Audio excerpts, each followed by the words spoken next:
The war had ended, yet Saint Clair woke each morning as if nothing had changed. The whistle from the coal yard still drifted through the valley before sunrise, steady and low. Men walked the same cracked sidewalks with lunch pails swinging at their sides, faces gray with the dust of work. To me, at 9 years old, peace looked exactly like another workday. My father came home safe that year. He had spent the long nights underground, helping fuel the trains that kept the country moving. People in town liked to say that coal had helped win something big, though no one ever said what would come next. When the parades were over and the flags were packed away, Saint Clair simply went back to digging. Mother tried to fill the house with something brighter. She hung new curtains patterned in cheerful red squares, and brought home a small television from a traveling salesman who said it would change our lives. The picture was snowy, the voices faint, but to her it felt like we'd stepped into the future. The world on the screen seemed louder, faster, richer. In Saint Clair, life stayed slow. The miner's boots still marked the dust on the road. The bakery still opened at 6. Only the sounds had changed. Before the war, the town had laughter music on porches, children shouting across yards.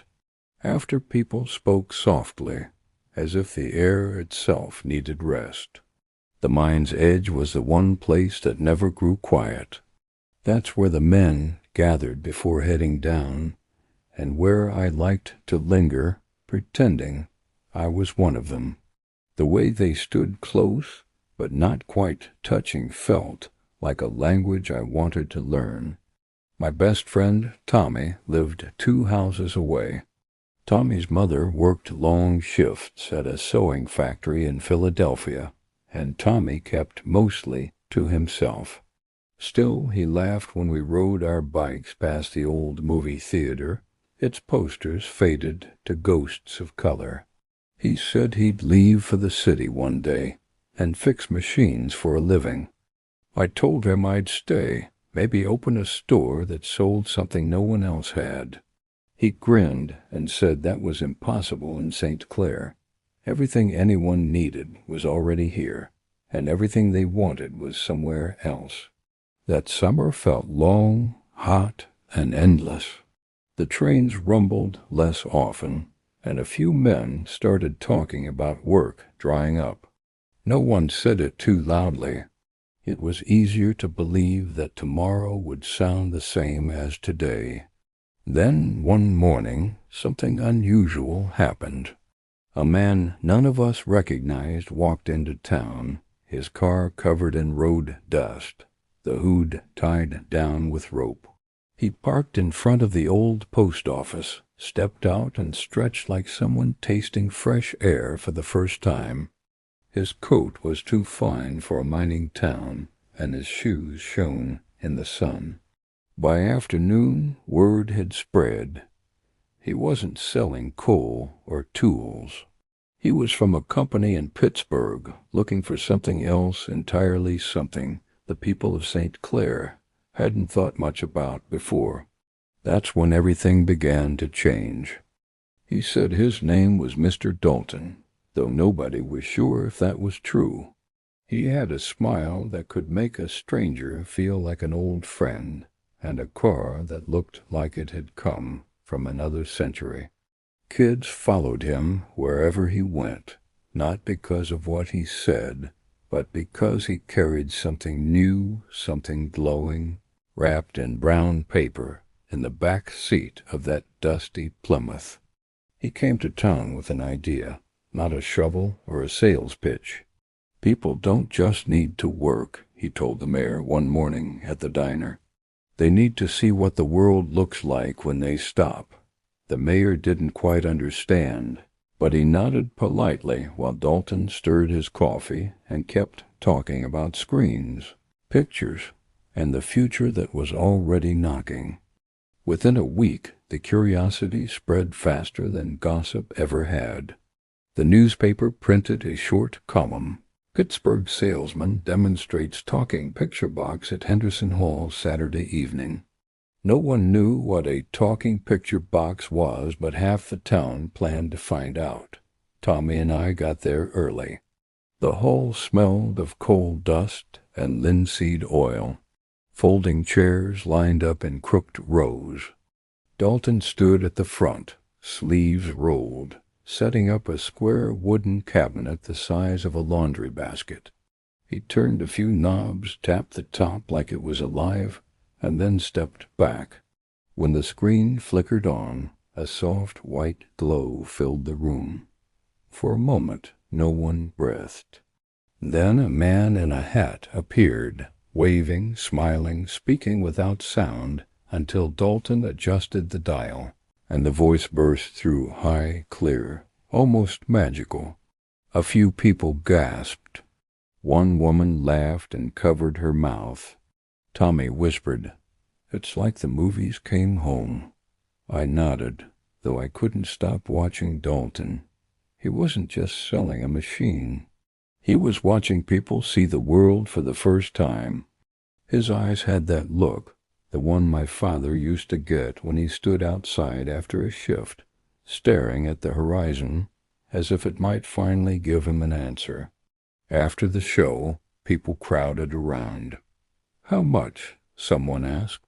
Dalton smiled the way only a man with an impossible number could. $395, he said. The hall fell quiet. That was more than a miner's pay for 3 months. Still, no one left. They just stood there, half ashamed of wanting something they couldn't name. On the walk home, Tommy kicked a rock down the street. "Nobody here's going to buy one," he said. You can't eat pictures, but he was wrong. By Christmas, there was one in the front window of O'Donnell's Hardware, a demonstration model, powered by an antenna stretched to the roof. People gathered outside on cold nights to watch through the glass. The screen shimmered in black and white, and though we couldn't hear much through the pane, the moving faces were enough.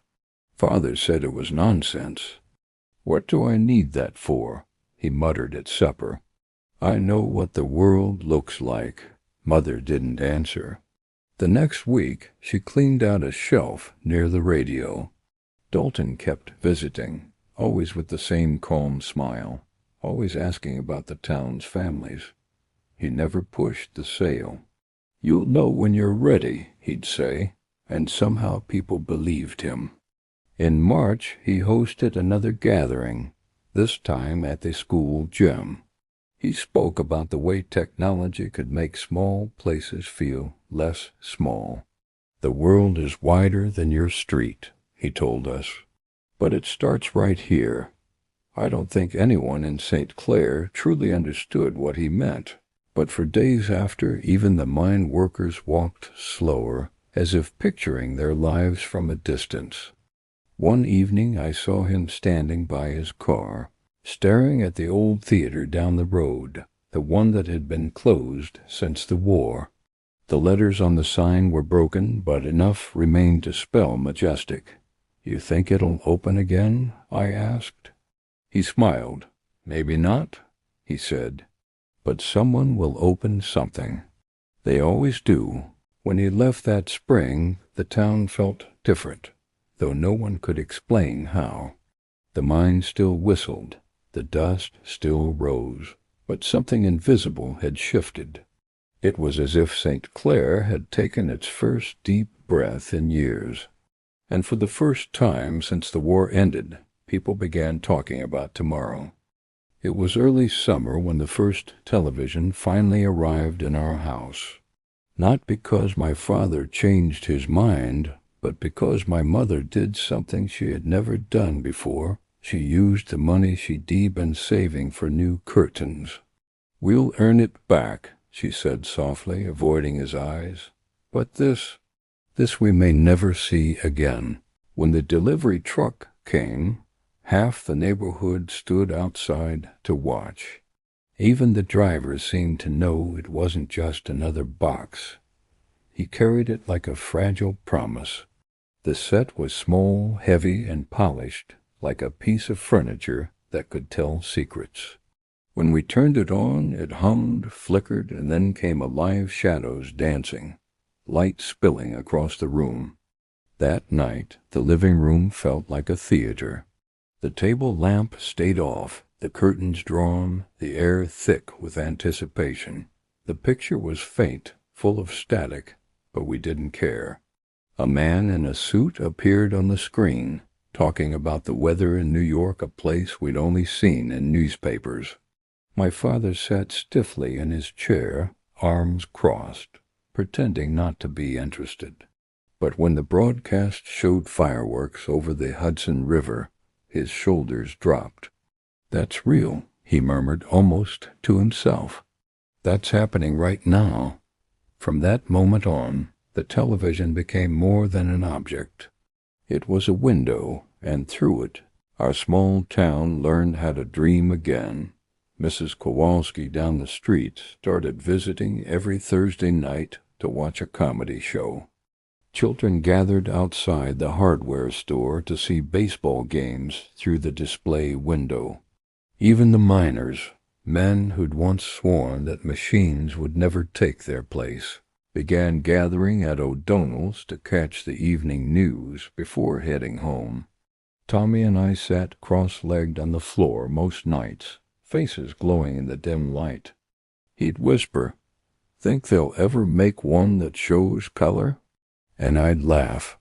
The idea seemed impossible, then too wild, too bright for a world still covered in coal dust. But something deeper than color was changing. For years, Saint Clair had been a place that looked inward, where work defined worth and every dream had to fit within the size of a shift whistle. Now the screen showed us mountains, oceans, cities that never slept. It reminded us that life didn't have to end at the edge of town. Not everyone liked it. Some said people were forgetting how to talk, how to sit on porches and tell stories. Others worried that the town would lose its rhythm. But even those who complained still leaned in close when the broadcast began. One Sunday evening, the mayor invited the entire town to the hall for a special event, the first live national broadcast. Dalton had sent a letter from Pittsburgh telling them how to adjust the signal and boost the antenna. "This is history," the mayor declared. "We might as well see it together." The hall filled again, just like the day Dalton came, only this time the faces were familiar, the mood lighter. Children sat on laps, the smell of popcorn and coal dust mixing into something uniquely ours. When the screen came on, it showed a parade from Washington, D.C. The announcer's voice carried through the hall, steady, proud, full of optimism. For a moment, Saint Clair was quiet, completely still. The same people who had once filled this hall with mining meetings, wedding dances, and fundraisers for soldiers now watched a new kind of gathering, one they were part of without leaving home. My father's hand rested on my shoulder. I looked up at him, and his eyes glistened in the flickering light. "The world looks closer than it used to," he said. That night, after everyone went home, I couldn't sleep. I kept thinking about the man in the parade, the way he waved to the camera, the way his smile felt aimed right at us. It made me realize that maybe Saint Clair wasn't just a place people left behind. It was part of something larger, something still unfolding.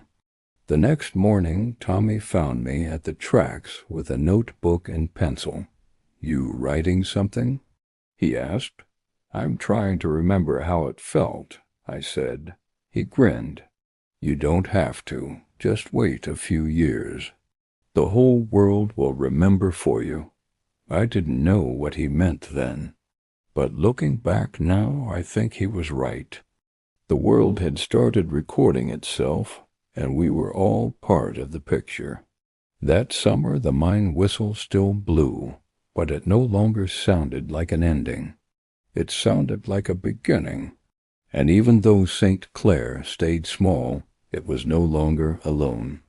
The world had finally come through the glass, and no one would ever see the same way again. By the summer of 1954, the antennas began to sprout from rooftops like new kinds of trees. They rose above the houses of Saint Clair, thin, silver branches reaching for the sky. The miners joked that the town had finally learned to grow something other than coal dust. Every street had its own sound now. Laughter from one living room, the faint echo of a baseball game from another. Some evenings, when the air was still, you could hear a dozen televisions at once, voices overlapping, static crackling like campfire sparks. For the first time, the night didn't belong only to the stars. Mr. Dalton came back that year, driving the same dusty Plymouth, though this time it was cleaner, almost proud. He parked in front of O'Donnell's Hardware and stood for a long while, watching the people on the sidewalk, smiling, as though the town had kept a promise he'd made long ago. When he saw my father, he tipped his hat. "Told you it'd catch on," he said. Father didn't argue. He only smiled, that quiet smile he saved for moments he couldn't quite explain. Inside our house, the television had become part of the rhythm of life. It was there when the news told us the president had spoken, when the weatherman said rain was coming, when the laughter of strangers filled our evenings. But it didn't replace everything. It simply joined the family, sitting in its corner like an old friend who never ran out of stories. Mother still baked on Sundays. The miners still walked to work before dawn. Yet there was something lighter in the air. People talked about new jobs, new ideas, new futures. The town no longer felt sealed off from the world. It was as though the glow of that little screen had softened the edges of our lives. Tommy, though he saw farther than any of us, he saved for years, took night classes in Scranton, and by 21 he was gone, working as a mechanic in Philadelphia. He wrote letters sometimes, saying the city was noisy, fast, and full of light. "Every window blows," he wrote once. "You'd love it." I missed him, but I understood. He was chasing the light that first flickered in our hall that summer long ago. The Majestic Theater reopened not long after, not as a cinema, but as a meeting hall for the new community club. They hung curtains over the old screen and built a small stage. The first event was a fundraiser for the local school's science program. People laughed, clapped, and afterward stood outside, talking under the soft hum of the street lamp. Someone said, "Feels like the old days," and everyone nodded, though deep down we knew it wasn't. It was something new, and that was all right. One evening, I walked to the edge of town, where the slag heaps still caught the sunset. From there, you could see the antennas shining on every roof, catching invisible signals from hundreds of miles away. The sight made the town look strange, almost futuristic, like Saint Clair had grown its own constellation. I thought of my father, who still rose before dawn, and my mother, who still smoothed the curtains she'd once dreamed of replacing. I thought of Tommy somewhere out there, maybe looking up at the same stars, and I realized something. We hadn't just learned to look up, we'd learned to connect, even across the miles. When the wind shifted, you could hear the whistle of the mine and, faintly, the voices from the televisions below. The old and the new blending together, neither winning nor losing, just learning to live side by side. Years later, when color screens arrived, I came home to visit. My parents' house looked the same, only warmer, as if time had wrapped around it instead of passing by. The antenna was still there, rusted, but holding strong. The set inside was glowing in soft blues and reds, showing a parade somewhere far away. Father was in his chair, half smiling, the light reflecting in his eyes. "You remember the first one?" he asked. I nodded.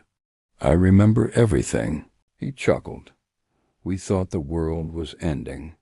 Turns out it was just getting bigger. Outside, a child's laughter floated through the evening, the kind of sound that never really belongs to one generation alone. And as the sky dimmed, I caught my reflection in the glass of the screen, older now, but still that boy who had once believed the world stopped at the edge of Saint Clair. Only now I knew better. The world hadn't come to us through the glass. We'd met it halfway. If this story brought back a memory, a place, a sound, or a feeling you thought you'd forgotten, subscribe to Back When Stories.